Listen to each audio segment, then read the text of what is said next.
welcome to Cooking with CandiWare. Today we're going to be learning about different tools to use while making your Fimo jewelry, and we're going to be learning a little bit about Fimo, or polymer clay I should say. So first and foremost, what is polymer clay? So polymer clay is a type of clay that you can cook in a toaster oven or a conventional oven that is non-toxic. So the brands that I mostly use are Sculpey and Fimo. I know that there's another brand, Primo, but I just don't tend to use that one because of the general price. I first started using Fimo because it was the cheapest.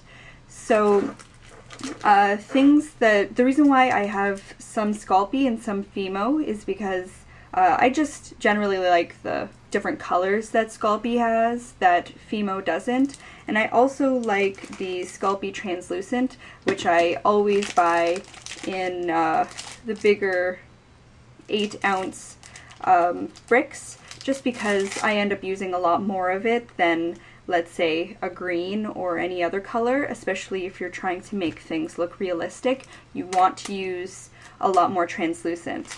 So other things to think about, if your clay is really hard, you can use a clay softener or clay conditioner. Sometimes they're an oil, sometimes they're just a brick that looks white. This is the kind that Fimo makes, and I find that it does work. Also using just the translucent, because it is a lot softer, I find conditions the clay, and also putting your clay through a pasta maker also can really help with that. So other things is a tile. So these you can just pick up at your hardware store. I picked this one up at Home Depot, or I mean, ask your parents. My dad always happened to have one lying around. If you don't have access to a hardware store, just use something that won't dirty your surface. So just regular old paper works, not construction paper. It'll leave little bits. Other things is baby wipes.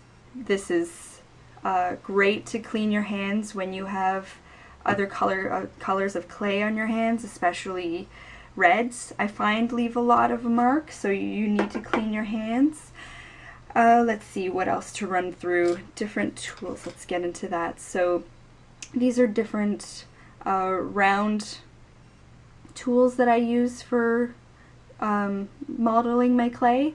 So I'll leave a link for these. I picked them up at Michael's, but you can get these at Desairs. There's tons of different sizes, and they're reversible, so they have different things on the ends that are great for smoothing out your clay and things like that. Needle nose pliers are great.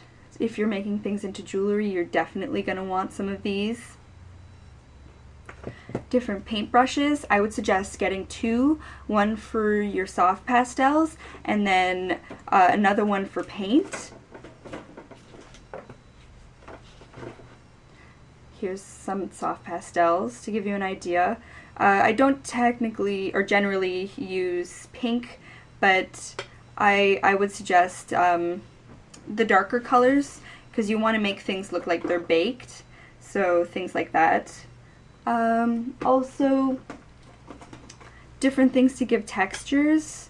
So I just use an old toothbrush, or you can get some sandpaper. I just got this at the dollar store and then I cut it down to size. Even tin foil, if you just make it into a fun little log here, it helps really put some texture. Some acrylic paint for different colors of things instead of using the soft pastels. So now I'm going to talk about different blades. So I use 3 different kinds here. Let's see if I can. The first one I'm going to run through is just a regular old Exacto knife. It's great for getting very close precision things. Generally I just use just this type of an Exacto knife. You can pick these up at the dollar store or online. But then I've recently got this bendable one, which I will also put a link to, that is great for getting different looks that you're trying to get, and because it's smooth, if you have something that's thicker like a cane, you're not going to damage it by using any of your other cutting tools. Just regular old clippers. These are great to get close to when you're cutting wires off. A lot closer than anything else I found.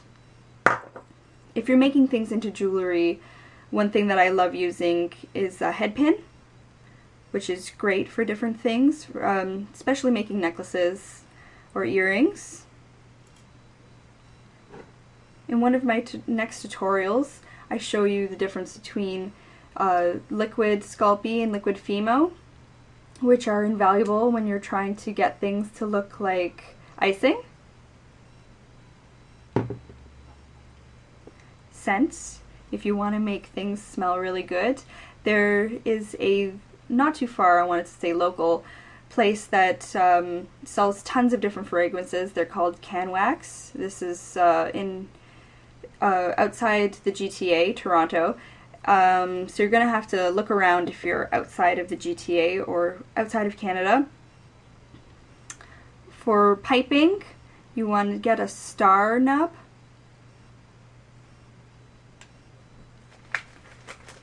Jewelry findings. You can find these types of things online. There's a small local shop that I go to in Toronto that's called R&B Beads. So you can get things like wire and then the lobster clasps if you want to make them into jewelry yourself, or you can even just buy the necklaces already made. And the last thing I wanted to talk about, or second last thing, is different varnishes. So Fimo makes a varnish, satin or gloss, same with Sculpey. There's triple thick, and then there's also Varathane, which I'm really enjoying because it's a lot more heavy duty. You can pick this up at your local hardware store. I picked this one up at Canadian Tire, and this one's a satin finish. Again, you can get gloss as well. And the other couple of things I wanted to talk about was mold makers. So I like using Easy Mold because it's a silicone mold base, but you can also get this Sculpey mold maker, which is a polymer clay conditioner, and they generally do the same thing. This one you have to let dry, the Easy Mold you have to let dry, whereas the Sculpey mold you have to bake it. I find that the silicone mold just holds up a little bit better and has a little bit more give, so if you need to really push your mold out, you can actually do that. And you always want to clean your surface first before you put any of your jewelry on anything, so that's why I use rubbing alcohol to clean all my surfaces.